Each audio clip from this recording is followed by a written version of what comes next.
Tariff के जो reversal की बात हम लोग कर रहे हैं, ये इंडिकेशन को अभी तक बाजार ने फैक्टर इन नहीं किया है, मान के चलूं क्या? और जब ये वाकई में कुछ ठोस दिखेगा, डील साइन हो जाएगी या फिर डील साइन होता हुआ दिखेगा, तब एक मोमेंटम देखने को मिल सकता है। सुनील साहब। नहीं, जरूर मैं मानता हूं कि एफआईएस के लिए आज के दिन में सबसे बड़ा चीज यही है कि यूएस की टैरिफ, और ये नहीं कि इंडियन इकोनॉमी में कुछ असर अभी आएगा। जैसे अनुराग जी कहते थे, future growth potential of India without America नामुमकिन है, क्योंकि 30% वर्ल्ड का जीडीपी अमेरिका के हाथ में है। हम उनकी 90,000 की पर कैपिटा जीडीपी है, हम 3,000 से कम है।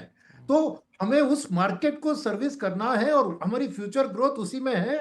इसलिए मेरा मानना है कि ये टैरिफ की जो एक नेगेटिव हवा थी, वो भी एक बहुत इंपॉर्टेंट कारण वैल्यूएशंस के अलावा थी एफआईएस का वापसी न होने में। और जैसे ही कुछ उधर राहत दिखती है तो जरूर वापस आएंगे। मगर मेरा एक काउंटर सवाल अनुराग जी से है, पूछ सकता हूं?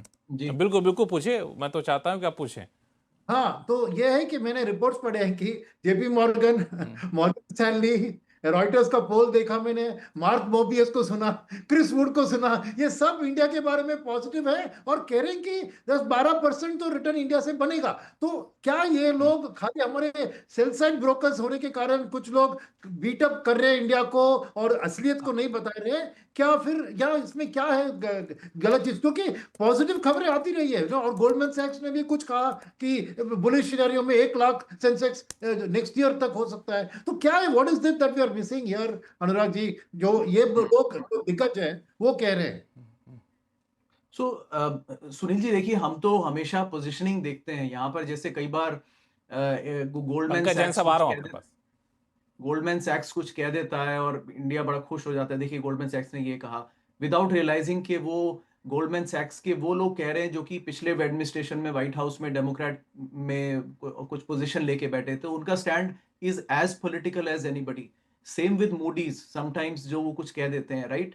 तो वो नाम भी मैं उनके लेना नहीं चाहता, क्योंकि but everybody knows it here, right?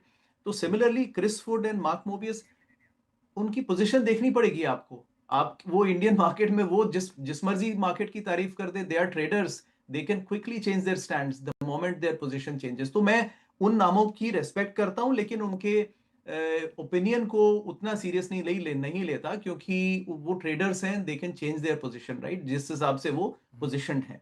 Collective wisdom देखनी पड़ेगी। देखिए, हमें किसी से सीखने की क्या जरूरत है कि क्या वैल्यूएशन है। हमें दिख रहा है मार्केट में वैल्यूएशन ज्यादा है, हमें इंडिया का मल्टीपल पता है, हमें ग्रोथ पता है, और हमें अर्निंग्स पता है इंडिया की। उसके हिसाब से आप तीनों लगा लीजिए कॉम्बिनेशन के, ये तो महंगा ही है। तो उस हिसाब से मैंने कैलकुलेट करके बताया कि तकरीबन डिकेड की जो अर्निंग एक्सपेक्टेशन है अबाउट इन्वेस्टर्स को अबाउट 10% रखनी चाहिए, 9 to 10%। उसके और बहुत सारे रीजन है, कभी और चर्चा कर लेंगे। देखिए, एफडीआई एफआईआई, देखिए चलता रहेगा। आई वुड से आप इन्वेस्टर्स को अपना देखना चाहिए। हर बार कोई ना कोई सेलर तो रहेगा, तो इन्वेस्टर को अपना देखना चाहिए कि कब खरीद रहे हैं। पर इस समय जो भी कोई खरीद रहा है, बहुत बम्पर रिटर्न्स इस लेवल से नहीं बनेंगे। तो long term investor should wish के markets correct very strongly. Correct करेंगे, एफआई बेचना भी बंद कर देंगे, प्रोमोटर सेलिंग भी बंद हो जाएगी, आईपीओस भी बंद हो जाएंगे। वो बेनिफिशियल है इन्वेस्टर के लिए, वर्सेस आज का सिनेरियो जहां पर आपसे समझदार लोग बेच रहे हैं। वो सिनेरियो ठीक नहीं होता रिटेल के लिए कभी भी, राइट? तो ये मेरा एक लिमिटेड पॉइंट है that all the wise people are now selling and all the retail who just goes on the market वो खरीद रहे हैं। That's not a right equation, Laxman ji. हालांकि जिन एजेंसियों का नाम आपने लिए और जिनके पोजीशनिंग की बात की, हम लोग तो उसको कंफर्म नहीं कह सकते हैं, आपकी ये व्यक्तिगत राय हो सकती है और आप उस आधार पे बोल रहे होंगे। पंकज जैन साहब हाँ कुछ हाँ बोल रहे हैं। हाँ। नहीं, सॉरी लक्ष्मण जी, मैं एजेंसी हाँ। इटसेल्फ को नहीं कह रहा, लेकिन एजेंसी में अगर कोई पर्सन बोलते हैं तो मैं वो पर्सन नोन है कि ये पिछले एडमिनिस्ट्रेशन में डेमोक्रेट के लिए काम करते थे, ऑफिशियली काम करते थे। तो यहाँ देखिए, यहाँ का ये बड़ी ब्यूटी है यूएस की। यहाँ पे एक दिन आप गोल्डमैन सैक्स में काम कर रहे हैं, अगले दिन आप गवर्नमेंट में ट्रेजरी सेक्रेटरी बन गए, मतलब फाइनेंस मिनिस्टर।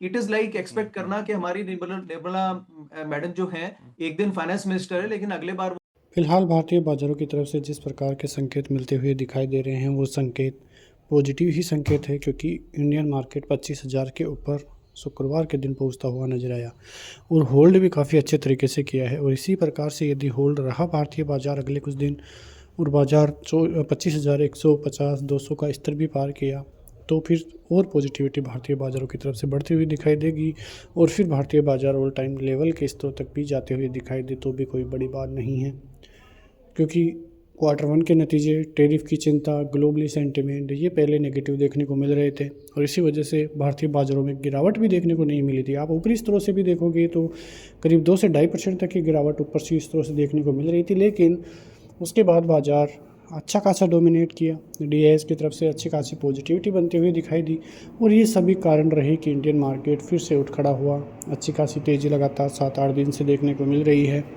अच्छे खासे लेवल्स पे भी बाज़ार खड़ा है। अब मंडे के मार्केट के लिए काफ़ी अहम खबरें भी है।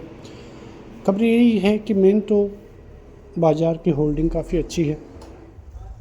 सबसे पॉजिटिव खबर FIIs की तरफ से है, क्योंकि FIIs की ख़रीदारी आना चालू हो गई है और यदि FIIs की ख़रीदारी आगे भी बढ़ती रही और टोटल सेलिंग का 25% हिस्सा, मतलब आप देखोगे तो अक्टूबर के महीने से करीब 4 लाख करोड़ से ज़्यादा की सेलिंग देखने को मिली है और उसका आधा हिस्सा भी और 25% हिस्सा भी इंडियन मार्केट में वापस आता है, तो आप मान लीजिए कि भारतीय बाज़ारों की तरफ से एक नए स्तर देखने को मिलेंगे। भारतीय बाज़ारों की तरफ से जल्द ही ऑल टाइम हाई भी देखने को मिलेगा।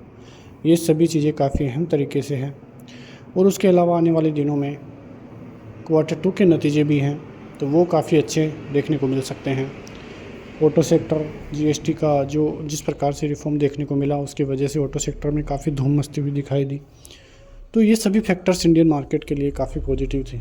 इकोनॉमी के लिहाज से भी GDP आंकड़े काफ़ी अच्छे थे, तो सोमवार का दिन काफ़ी अहम रहेगा। मेरे को ब्रेक लेवल भी हो सकता है, क्योंकि नीचे 25,000 का लेवल अब की बार फिर से तोड़ता है बाज़ार, तो फिर भारतीय बाज़ारों के लिए काफ़ी अहम दिक्कतें बनती हुई दिखाई देगी। वहीं बात करें लेवल्स की तो 25,200 के बाद 25,350, 25,500 मेन रेजिस्टेंस जोन रहेगा। सपोर्ट जोन 950, 25,000 का रहता हुआ नज़र आएगा। वहीं बात करें आगे की बैंक निफ्टी की तो बैंक निफ्टी फ़िलहाल 54,800 से ऊपर है। 55,000 का लेवल पार करते ही 55,250, 55,500 के लेवल्स देखने को मिलेंगे। सपोर्ट जोन की बात करें तो 54,550, 54,300 अच्छे खासे सपोर्ट जोन है। इनको तोड़ते ही फिर 54,000 की रेंज में बाजार घुसता हुआ नजर आएगा। तो ये मंडे का मार्केट काफ़ी अहम रहता हुआ दिखाई देगा। मिलते हैं नेक्स्ट वीडियो में, तब तक के लिए जय हिंद।